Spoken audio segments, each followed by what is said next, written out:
Welcome to The Explainer. Today, we're tackling a massive, high-stakes paradox right at the heart of modern workplace safety. Look, for decades, organizations have poured money into safety programs, and on paper, it looks like an incredible success. But when we actually peel back the layers, a pretty deeply troubling reality emerges. It kind of forces us to ask, is everything we know about keeping workers safe just fundamentally flawed? Let's take a look at the data.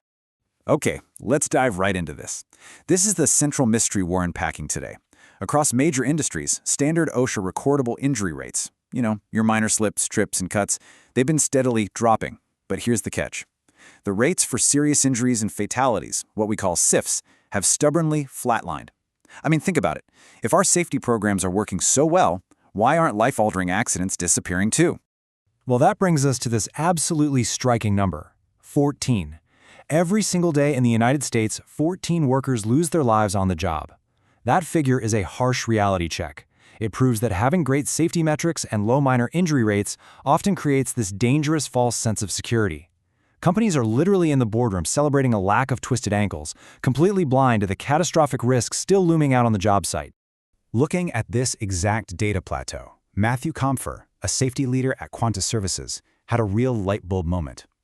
He realized that the hazards causing a slip or a stubbed toe are fundamentally different from the high-energy hazards that actually kill people.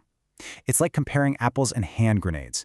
So tracking minor injury data to predict or prevent a fatality, it simply doesn't work. Section 1. The Compliance Trap. Historical Root Causes. So how exactly did the industry get stuck here? According to safety scientist Sidney Dekker's historical analysis, we've basically spent a century obsessing over human error. Back in the 1910s and 30s, the entire focus was on strict procedural compliance, basically blaming worker behavior for every single accident. Now, the 1940s aviation industry started looking at system design, which was incredibly smart, but much of the industrial world just stayed stuck in the past. Looking at this history, it's clear that trying to control human variability by just piling on more rules is a total trap. Human error isn't the root cause of a failure, it's just a symptom of a deeper systemic flaw. And there is a brilliant way to illustrate exactly where that disconnect happens. You've got executives sitting in offices, writing procedures for work as imagined. It's this perfect, idealized world where tools never break and schedules are never ever rushed. But out on the front line, crews are dealing with work as done. It's a messy reality full of friction and unexpected surprises. And that creates a massive, massive blind spot between the boardroom and the actual risks workers face every day. Now, this is a pretty provocative quote, right? But the underlying message is incredibly practical.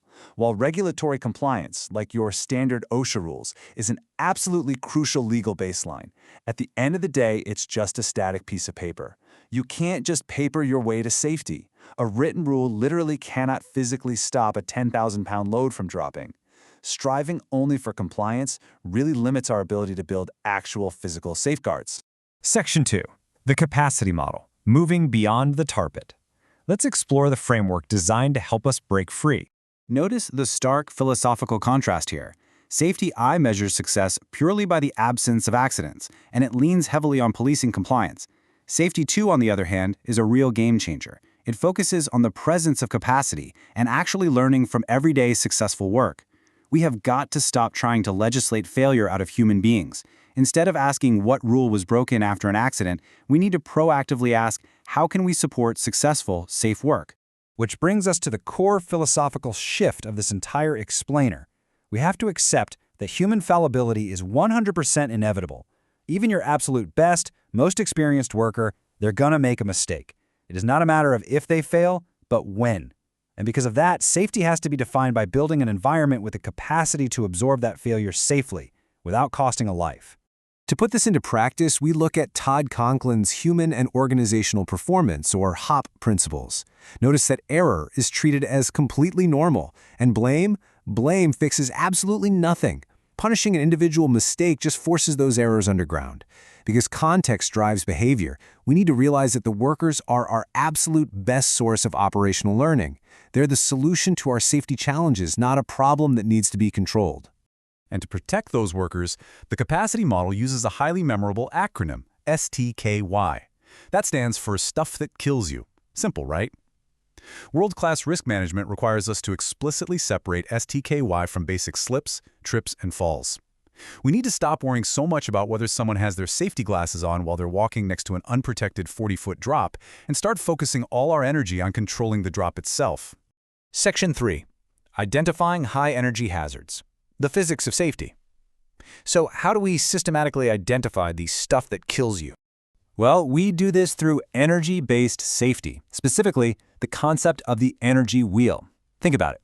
Severe incidents only really occur when high energy is unexpectedly released and absorbed by a human body that just can't handle it. So when planning a job, operators shouldn't just be asking what rules might get broken. They need to look at this wheel and ask, where's the high energy? Is it gravity from a suspended load? Is it electrical? Thermal? Section 4. Building better barriers. Barrier efficacy. How do we protect workers when they inevitably make a mistake? Now, what's really interesting about this concept is the clear distinction between soft and hard barriers. An administrative, soft barrier, like a warning sign, a cone, or a written procedure, requires perfect worker compliance to function. If a worker is momentarily distracted, it fails completely. But a physical, hard barrier, like a steel machine guard or a concrete barricade, that succeeds entirely independently of human behavior. It actually has the physical capacity to absorb human error. Section 5. The future of safety, transforming culture. Let's look at the final actionable steps for operations managers and corporate leadership. Quanta Services brilliantly boiled this entire philosophy down into 3 easily consumable field questions for their crews. 1. What is the deadly hazard here? 2. What are we doing about it? And crucially, number 3, when that energy is released, is that protection enough? This simple checklist empowers crews to proactively build physical capacity before a job even starts. It completely shifts the focus from hoping for perfect behavior to ensuring perfect protection. And leaders, you've got to fundamentally upgrade your investigations. If you want to prevent the next major event, you absolutely have to stop asking who failed and start asking, how did this happen?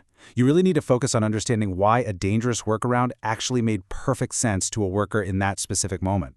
By learning from normal, everyday work, organizations can detect systemic drift and weak signals way before a tragedy ever occurs. As we wrap up this explainer, I want to leave you with a powerful, provocative thought to challenge your own operational blind spots. Take a hard look at your own systems. Are you relying on the impossible expectation of perfect human behavior every single second of the day? Or are you doing the hard, necessary work to build the actual capacity for your people to fail safely? Something to really think about. Thank you so much for exploring this fascinating shift in modern safety with us.